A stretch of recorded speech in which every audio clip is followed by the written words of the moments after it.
Hello everyone. I hope आप सभी की तैयारी बहुत अच्छी चल रही होंगी।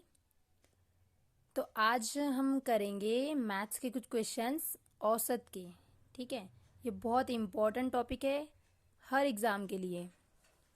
तो हमारा फर्स्ट क्वेश्चन है, 8 व्यक्तियों के औसत भार में 2.5 केजी की वृद्धि हो जाती है जब उसमें से 56 केजी भार वाले एक व्यक्ति के स्थान पर एक नया व्यक्ति आ जाता है।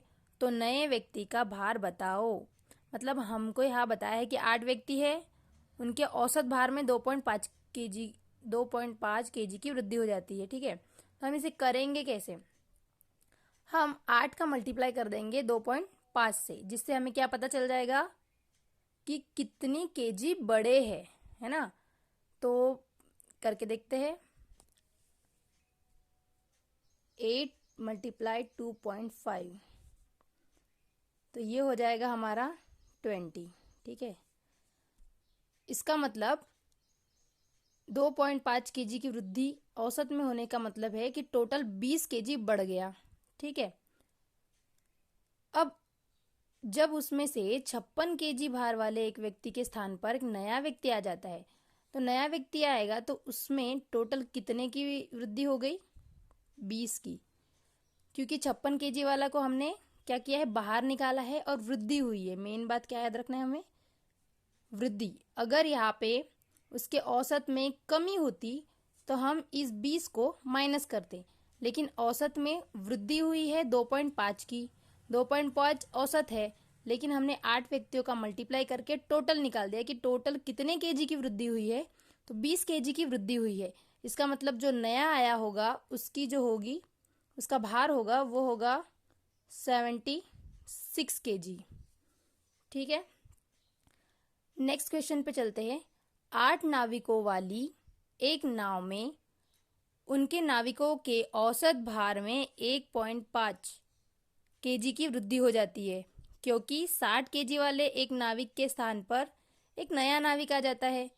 एक नए नाविक का उस नए नाविक का भार निकालिए।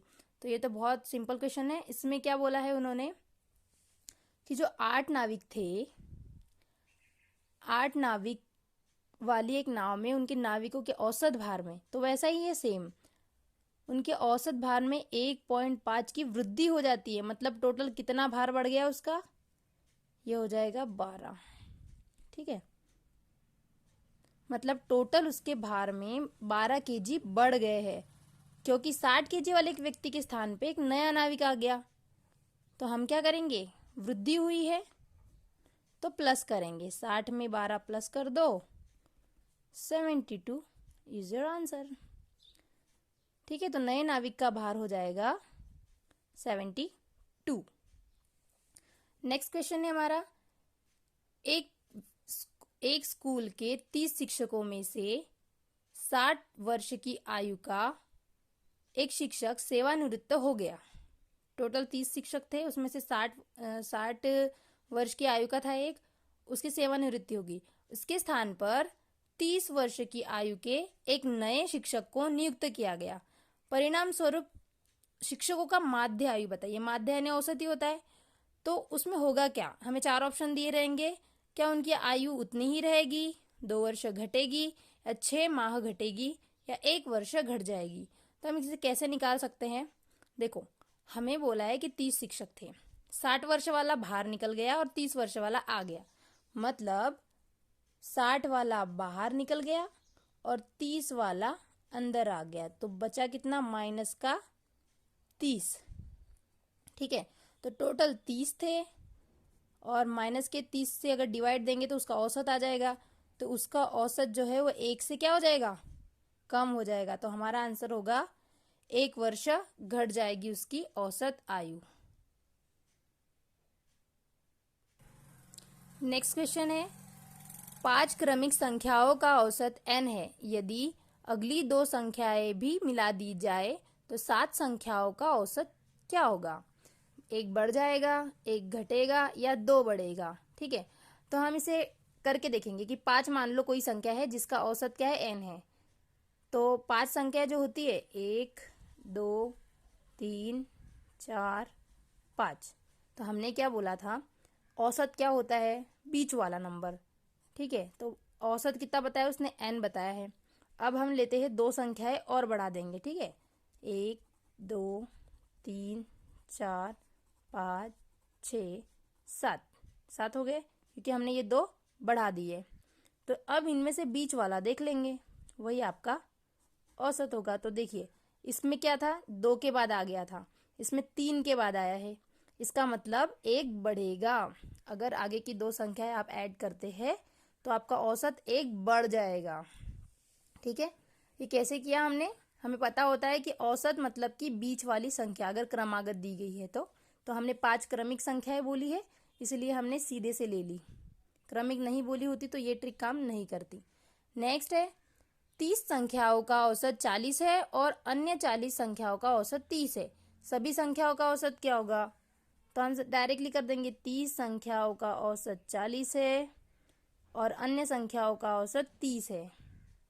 30 संख्याओं का औसत 40 है और अन्य 40 संख्याओं का औसत 30 है।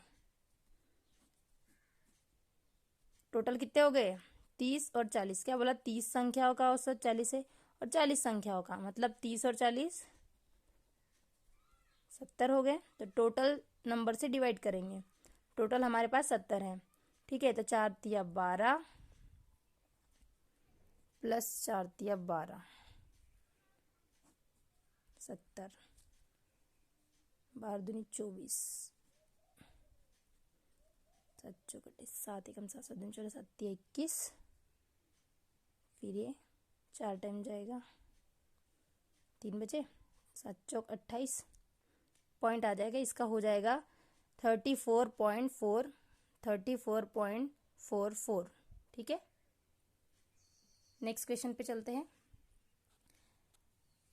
एक समान भार के 50 बक्से एक जहाज में चढ़ाए गए और प्रत्येक 105 केजी भार वाले 5 अन्य बक्से चढ़ाए गए।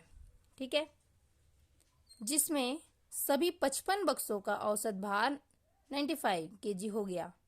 मतलब सभी 55 बक्से हैं टोटल और उनका औसत है 95। तदनुसार पहले चढ़ाए गए 50 बक्सों में प्रत्येक का भार कितना था। ठीक है, तो हम पहले से चलते हैं। एक समान भार के 50 बक्से, तो हमें नहीं पता है कितने भार के हैं, तो ये ले लिए हमने एक समान भार के 50 बक्से। हम इसको एलिगेशन मेथड से सॉल्व करने वाले हैं क्योंकि ये उसी से इजी जाएगा।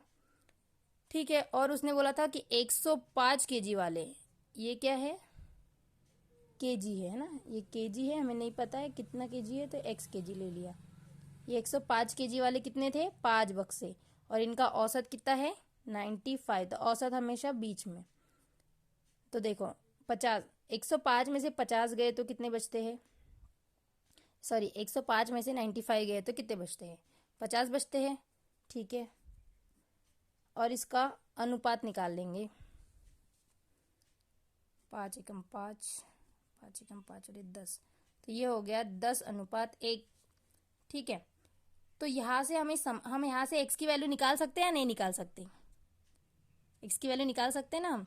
95 में से कितना घटाए, क्योंकि हमने देखो 95 में से सॉरी 105 में से कितना घटाए तो 10 आए, वैसे ही 95 घटाए तो 10 आए, वैसे ही 95 में से कितना घटाए कि 1 आना चाहिए। तो हम बता सकते हैं इजीली कि 95 में से 94 अगर हम घटाते हैं तो 1 बचता है ना। तो हमारे हो गए, प्रत्येक का भार कितना था, तो प्रत्येक का भार कितना होगा 94, क्योंकि 95 में से 94 गए तभी यहाँ पे 1 बचेगा। ठीक है, ये हमेशा तिर्यक चलता है। आई होप आप लोगों को समझ आया होगा। अगर वीडियो में कुछ भी समझ नहीं आता है तो एक बार रिपीट करके देख लीजिएगा, बिल्कुल आपको समझ आ जाएगा। वीडियो देखने के लिए बहुत बहुत धन्यवाद।